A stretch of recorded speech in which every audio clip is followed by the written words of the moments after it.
2년 넘게 버티는 세입자, 집주인이 할 수 있는 것. 안녕하세요. 버딩미, 당신이 판사라면 입니다. 오늘 준비한 사건 들으시면 정말 답답해서 한숨이 나오실 거예요. 계약서에 도장까지 찍고 만료 날짜도 명확했는데 세입자가 2년 넘게 집을 안 비워주는 상황 상상이 되시나요? 집주인은 매달 이자를 내며 자기 집에 들어가지도 못하고 세입자는 이런저런 사정을 이유로 버티고 또 버팁니다. 여러분이라면 이 상황에서 어떻게 하셨을까요? 인천 계양구 작전동 2019년 3월의 일입니다. 42살 김현수 씨는 오랫동안 모아온 돈으로 드디어 내 집 마련을 합니다. 전용 84제곱미터 아파트 매매가 2억 8천만 원, 여기에 은행 대출 1억 2천만 원을 받았고 매달 갚아야 할 이자는 48만 원이었죠. 적지 않은 부담이었습니다. 그런데 김현수 씨는 당장 이 집에 들어가 살 형편이 안 됐어요.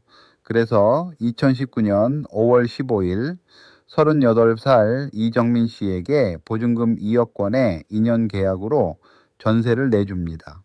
계약서에는 명확하게 적혀 있었어요.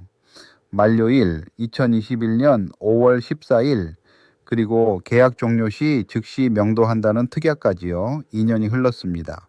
2021년 2월 김현수 씨는 이정민 씨에게 전화를 겁니다. 계약이 석 달 남았으니 연장 의사가 있는지 물어보려고요. 이정민 씨의 대답은 아직 모르겠다는 거였습니다. 3월에도 4월에도 연락을 했지만 매번 조금만 더 기다려달라는 말뿐이었어요. 김현수 씨는 불안했지만 2년 동안 성실하게 살았던 세입자를 믿어보기로 했습니다. 그리고 2021년 5월 14일 계약 만료일이 왔습니다.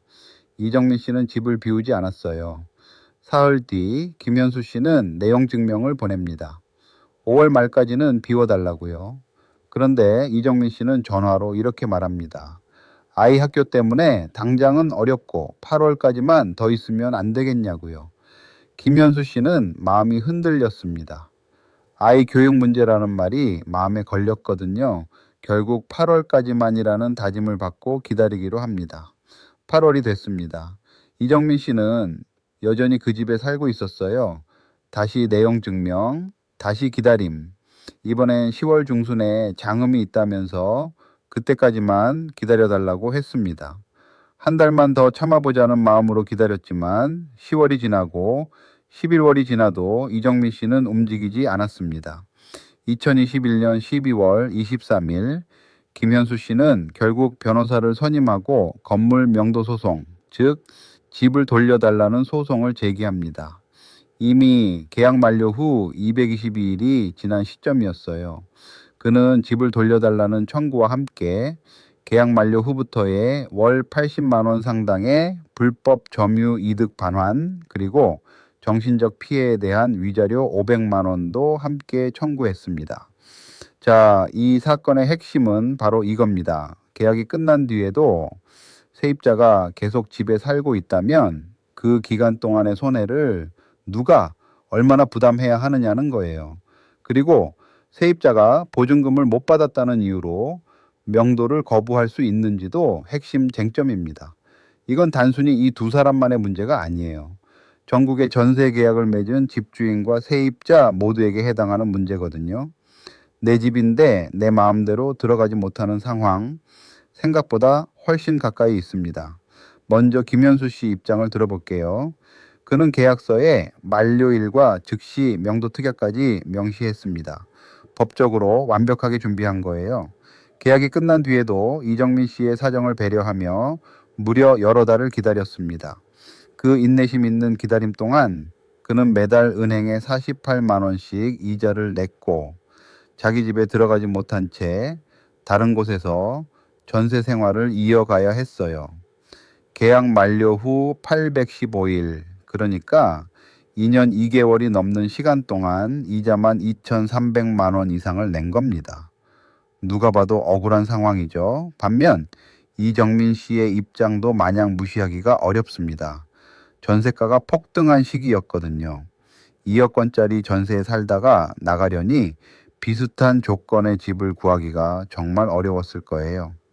아이 학교 문제도 있었고 무엇보다 보증금 2억 원을 먼저 돌려받아야 이사를 갈 수 있는데 집주인이 먼저 돈을 주지 않으니 이러지도 저러지도 못했다는 겁니다.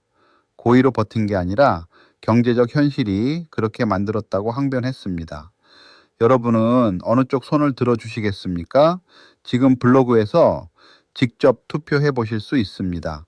김현수 씨 손을 들어줄지, 이정민 씨의 사정을 이해해 줄지 여러분의 판단을 직접 보여주세요. 투표에 참여하시면 실제 판결 내용이 공개됩니다. 과연 법원의 판단은 어느 쪽이었을까요? 지금 바로 확인해 보시죠. 자, 드디어 실제 판사는 어떤 결정을 내렸을까요? 2022년 8월 18일 판결이 선고됐습니다. 재판부는 우선 명도 청구를 전면 받아들였습니다. 전세 계약은 2021년 5월 14일에 끝났고 그 이후 이정미 씨는 법적으로 아무런 점유 권한, 즉 그 집에 살 권리가 없다는 거예요. 민법에 따르면 임대차 기간이 끝나면 임차인은 집을 돌려줘야 합니다. 전세가 올랐든 아이 학교 문제가 있든 그건 명도 의무를 피할 수 있는 이유가 되지 않는다고 잘라 말했습니다. 부당이득, 즉 불법으로 집을 쓴 기간 동안의 이득 반환에 대해서는 일부만 인정됐어요. 김현수 씨는 월 80만 원을 청구했지만 재판부가 인근 시세를 조사해 보니 해당 아파트의 적정 월세는 60만 원 수준이었습니다. 그래서 월 60만 원을 계약 만료일부터 명도일까지 지급하라고 했고 약 815일치를 계산하면 총 1630만 원 가량이 인정됐습니다. 위자료 500만 원은 기각됐습니다. 재판부는 명도 지연으로 생긴 손해는 주로 경제적인 것이고 이건 이미 부당이득 반환으로 보상이 된다고 봤어요. 정신적 고통에 대한 위자료를 받으려면 정신과 치료 기록처럼 객관적인 증거가 필요한데 이 사건에서는 그런 증거가 없었습니다. 이정민 씨가 끝까지 주장했던 보증금을 먼저 돌려줘야 나갈 수 있다는 항변도 받아들여지지 않았어요. 김현수 씨가 명도와 동시에 보증금을 반환하겠다는 의사와 능력을 입증했기 때문입니다.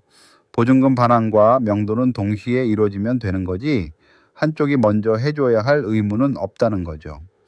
이정민 씨는 항소하지 않았고 판결은 그대로 확정됐습니다. 김현수 씨는 강제 집행을 신청했고 2022년 10월 계약 만료 후 약 2년 5개월 만에 마침내 자신의 집을 되찾았습니다. 이 판례가 우리에게 알려주는 것들 정말 중요합니다. 첫째, 전세 계약서에 즉시 명도 특약을 넣어두는 건 매우 중요해요. 하지만 특약이 있어도 실제로 집을 돌려받기까지 소송과 강제 집행 절차가 필요할 수 있습니다. 짧게는 몇 달, 길게는 이 사건처럼 2년이 넘기도 하거든요. 둘째, 세입자 입장에서도 계약 만료 전 최소 2~3달 전부터 미리 이사 준비를 시작해야 합니다. 전세가 상승이나 개인 사정은 법원에서 명도 의무를 면제해주는 이유가 되지 않아요. 셋째, 위자료를 받으려면 정신적 고통의 객관적 증거, 예를 들어 진료 기록이나 상담 기록 등이 필요합니다. 억울한 감정만으로는 부족하다는 점 알아두시면 반드시 도움이 됩니다.